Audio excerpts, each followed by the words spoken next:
Good morning friends, USSന്റെ പുതിയൊരു വീഡിയോയിലേക്ക് എല്ലാവർക്കും സ്വാഗതം. അപ്പോൾ ഇനിയിപ്പോൾ എക്സാംസിന് കുറച്ച് ദിവസമേ ഉള്ളൂ. സോ ഇന്ന് തൊട്ടുള്ള വീഡിയോസൊക്കെ എന്ന് പറയുന്നത് കുറേ പ്രാക്ടീസ് ക്വസ്റ്റ്യൻസ് ആയിരിക്കും. അപ്പോൾ നിങ്ങൾ എന്ത് ചെയ്യുക, ഈ പ്രാക്ടീസ് ക്വസ്റ്റ്യൻസ് ഒക്കെ ഒന്ന് ചെയ്ത് നോക്കുക. ഓക്കെ, ചെയ്ത് തറവാക്കുക. മുന്നത്തെ വീഡിയോസൊക്കെ ഒന്നുകൂടെ ഒന്ന് കാണുക. ഓക്കെ അല്ലേ? അപ്പോൾ എന്ത് ചെയ്യുക, നമുക്ക് ആദ്യത്തെ ചോദ്യത്തിലേക്ക് പോകാം. ചോദ്യം നോക്കിക്കേ. 12 മീറ്റർ നീളവും 10 മീറ്റർ വീതിയുമുള്ള ചതുരാകൃതിയിലെ പുരയിടത്തിന് ചുറ്റും അകത്തായി 2 മീറ്റർ വീതിയുള്ള ഒരു പാതയുണ്ട്. പാതയുടെ വിസ്തീർണം എത്ര എന്നാണ് ചോദ്യം. അപ്പോൾ ഒരു സൈഡ് ലെങ്ത്തും ബ്രെഡ്ത്തും തന്നിട്ടുള്ളൊരു പുരയിടം തന്നിട്ടുണ്ട്. അതിൻ്റെ അകത്ത് വേറൊരു വഴി ഉണ്ടെന്ന് പറഞ്ഞാൽ അതിൻ്റെ വിസ്തീർണം കാണാനുള്ളൊരു ഇക്വേഷൻ ഉണ്ട്. ആ ഇക്വേഷൻ എന്ന് പറയുന്നത് 2W × L + B - 2W ആണ്. ഇതിൽ W എന്ന് പറയുന്നത് അകത്തെ വീതിയാണ്. ഓക്കെ, തന്നേക്കുന്ന പുരയിടത്തിൻ്റെ അകത്തുള്ള വഴിയുടെ വീതിയാണ് ഈ W എന്ന് പറയുന്നത്. അപ്പോൾ നമുക്ക് ഈ തന്നേക്കുന്ന വാല്യൂസിന് ഈക്വേഷനിൽ ഇട്ട് നോക്കിയാൽ നമ്മുടെ അടുത്ത് ചോദിച്ചേക്കുന്ന ആ പാതയുടെ വിസ്തീർണം നമുക്ക് കിട്ടും. ഓക്കെ, അപ്പോൾ നമുക്ക് നോക്കാം. ഈ അകത്തായിട്ടുള്ള 2 മീറ്റർ വീതിയുള്ള ഒരു പാത ഉണ്ടെന്നല്ലേ പറഞ്ഞു. അപ്പോൾ W എന്ന് പറയുന്നത് 2 ആയിരിക്കും. അപ്പോൾ 2 × 2 × ലെങ്ത്തും ബ്രെഡ്ത്തും എത്ര തന്നിട്ടുണ്ട്? 12 മീറ്റർ നീളവും 10 മീറ്റർ വീതിയും. അപ്പോൾ 12 + 10 - 2 × 2. ഇനി നമുക്ക് സോൾവ് ചെയ്യാമല്ലോ. 2 × 2 എന്ന് പറയുന്നത് 4 ആണ്. 12 + 10 22. 22 - 4. ഓക്കെ അല്ലേ? അപ്പോൾ 4 × 22 - 4 എന്ന് പറയുന്നത് എത്രയാണ് കൂട്ടുകാരെ? 18. അപ്പോൾ 4 × 18. 4 × 18 എത്രയാണ്? 72. 72 എന്താണ്? മീറ്റർ സ്ക്വയർ ആണ് നമ്മുടെ പാതയുടെ വിസ്തീർണം എന്ന് പറയുന്നത്. ഓക്കെ അല്ലേ കൂട്ടുകാരെ? അടുത്ത ചോദ്യം നിങ്ങൾ നോക്കിക്കേ. ഒരു സമചതുരത്തിന്റെ ഒരു വശം 10 സെന്റിമീറ്റർ ആയാൽ അതിൻ്റെ വികർണത്തിന്റെ നീളം എത്ര എന്നാണ് ചോദ്യം. ഓക്കെ, അപ്പം ഒരു സ്ക്വയർ ഉണ്ട്. ഈ സ്ക്വയർ ഉണ്ട്. ഇതിൻ്റെ സൈഡ് 10 സെൻറ്റിമീറ്റർ ആണെന്ന് തന്നിട്ടുണ്ട്. എങ്കിൽ നമ്മളടുത്ത് ഈ വികർണത്തിൻ്റെ നീളം എത്ര എന്നാണ് ചോദിക്കുന്നത്.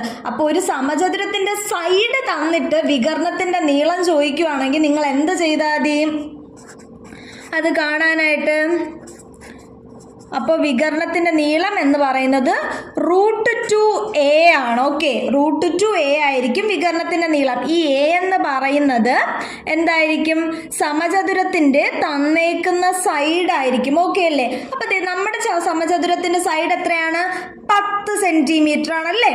അപ്പോൾ √2 × 10. അപ്പോൾ എത്രയായി കൂട്ടുകാരെ? 10√2 സെൻറ്റിമീറ്റർ ആണ് നമ്മുടെ വികർണത്തിൻ്റെ നീളം. സൈഡ് തന്നിട്ട് വികർണം കാണാനായിട്ടുള്ളൊരു ഈസി ട്രിക്കാണ്. ഇത് അല്ലാണ്ട് ചെയ്താൽ നമുക്ക് പൈതഗോറിയൻ തിയറം വെച്ചിട്ട് 10² + 10² √10² + 10² ചെയ്താൽ നമുക്ക് 10√2 എന്ന് കിട്ടും. ഓക്കെ, അത് അത്രയും കാൽക്കുലേഷൻ പോകുന്നേക്കാളും കാൽക്കുലേഷൻ ഈസി ആക്കാനായിട്ടാണ് ഈ ഒരു കുഞ്ഞു ട്രിക്ക്. ഓക്കെ അല്ലേ കൂട്ടുകാരെ? അടുത്ത ചോദ്യത്തിലേക്ക് പോയാലോ? അപ്പോൾ അടുത്ത ചോദ്യം നിങ്ങൾ നോക്കിക്കേ.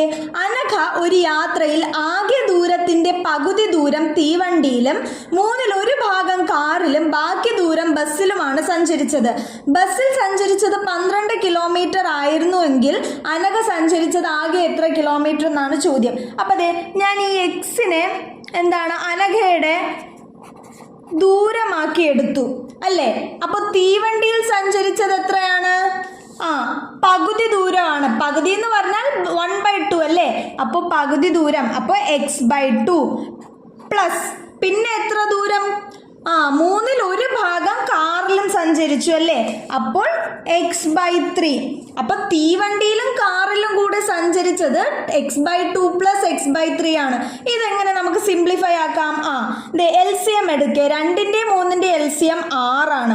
6 ആണെങ്കിൽ എത്ര? 3x + 2x/6. അതായത് 3x + 2x 5x/6.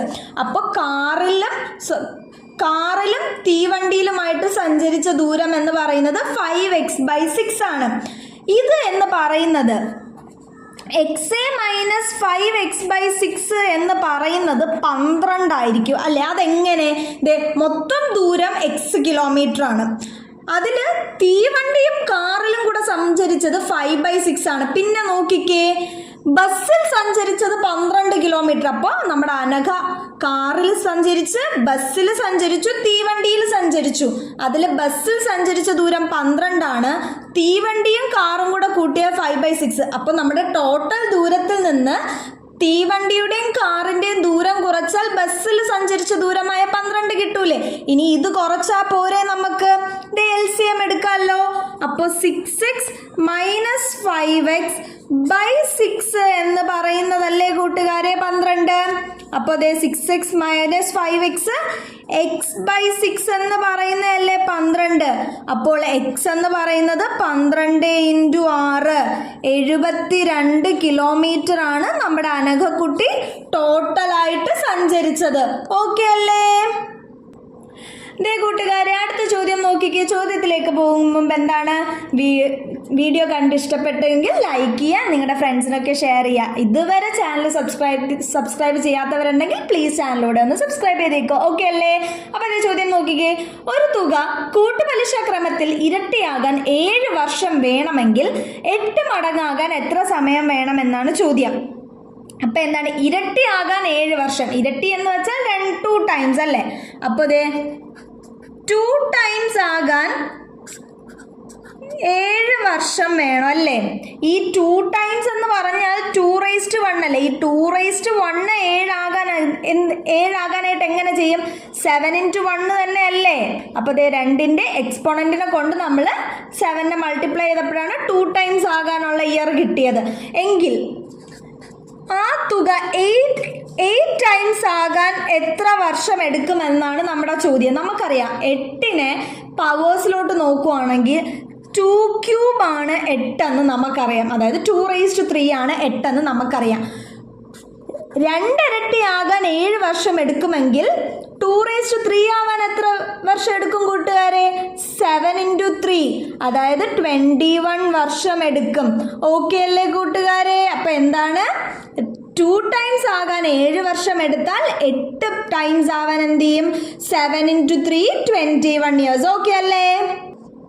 ദേ കൂട്ടുകാരെ, ഈ ചോദ്യം ഒന്ന് നോക്കിക്കേ. എന്താണ്, ഒരു സാധനം 10% നഷ്ടത്തിന് വിറ്റു, അത് 10% ലാഭത്തിന് വിറ്റിരുന്നുവെങ്കിൽ 800 രൂപ കൂടുതൽ കിട്ടുമായിരുന്നു എങ്കിൽ സാധനത്തിന്റെ യഥാർത്ഥ വില എത്ര എന്നാണ് ചോദ്യം. അപ്പം 100 രൂപ ഉണ്ടായിരുന്ന ഒരു സാധനം 10% നഷ്ടത്തിന് വിറ്റു. അപ്പം ഞാൻ എത്ര രൂപയ്ക്കാണ് അത് വിറ്റത്? 90 രൂപയ്ക്ക് വിറ്റു അല്ലേ? പക്ഷെ പറഞ്ഞു നോക്കിക്കേ, പക്ഷെ അതേ സാധനം 10% ലാഭത്തിന് വിറ്റിരുന്നുവെങ്കിൽ എനിക്ക് 800 രൂപ കിട്ടിയെന്ന്. അതായത് ഈ 100 രൂപയുടെ തന്നെ സാധനം 10% ലാഭത്തിന് ഞാൻ വിറ്റിരുന്നു, അതായത് 110 രൂപയ്ക്ക് വിറ്റിരുന്നുവെങ്കിൽ എനിക്ക് 800 രൂപ കിട്ടുമായിരുന്നു. ഈ 800 രൂപ എന്ന് പറയുന്ന എന്താണ് കൂട്ടുകാരെ, നിങ്ങൾക്കറിയോ? ഈ 110 - 90, അതായത് 20% എന്ന് പറയുന്നതാണ് ഈ 800 രൂപ. ഓക്കെ അല്ലേ? 20% 800 രൂപയാണെങ്കിൽ 1% എന്ന് പറയുന്നത് 800/20 അല്ലേ കൂട്ടുകാരെ? നമുക്ക് കണ്ടുപിടിക്കേണ്ടത് എന്താണ്? സാധനത്തിന്റെ യഥാർത്ഥ വില. ഒരു സാധനത്തിന്റെ യഥാർത്ഥ വില എന്ന് പറയുന്നത് 100% അല്ലേ? അപ്പോൾ ആ 100% കാണാൻ നമ്മൾ എന്ത് ചെയ്താൽ മതി? 800/20 × 100 ചെയ്താൽ പോരെ? 800/20 × 100 ചെയ്യപ്പോൾ എത്ര കിട്ടും? ഈ 0 ക്യാൻസലായി, 2 കൊണ്ട് 400. അപ്പം എത്ര?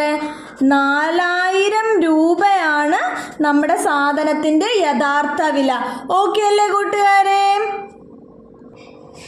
അപ്പോൾ ഇന്ന് ചെയ്ത ക്വസ്റ്റ്യൻസ് ഒക്കെ നിങ്ങൾ എന്ത് ചെയ്യുക, മറക്കാതെ തന്നെ ചെയ്ത് ഉറപ്പിക്കുക. ഓക്കെ, ഞാൻ മുന്നത്തെ വീഡിയോസൊക്കെ ഒന്നുകൂടെയൊക്കെ ഒന്ന് കണ്ടിട്ട് എന്ത് ചെയ്യുക, ഒന്ന് ക്വസ്റ്റ്യൻസ് ഒക്കെ ഡൗട്ടുള്ള ക്വസ്റ്റ്യൻസ് ഒക്കെ ചെയ്തൊക്കെ നോക്കി എല്ലാം തറവാക്കിയിട്ട് വേണം എക്സാമിന്. അപ്പോൾ നമുക്ക് എന്ത് ചെയ്യാം, ബാക്കി ക്വസ്റ്റ്യൻസ് ഒക്കെ ആയിട്ട് അടുത്ത വീഡിയോയിൽ കാണാം. Bye bye.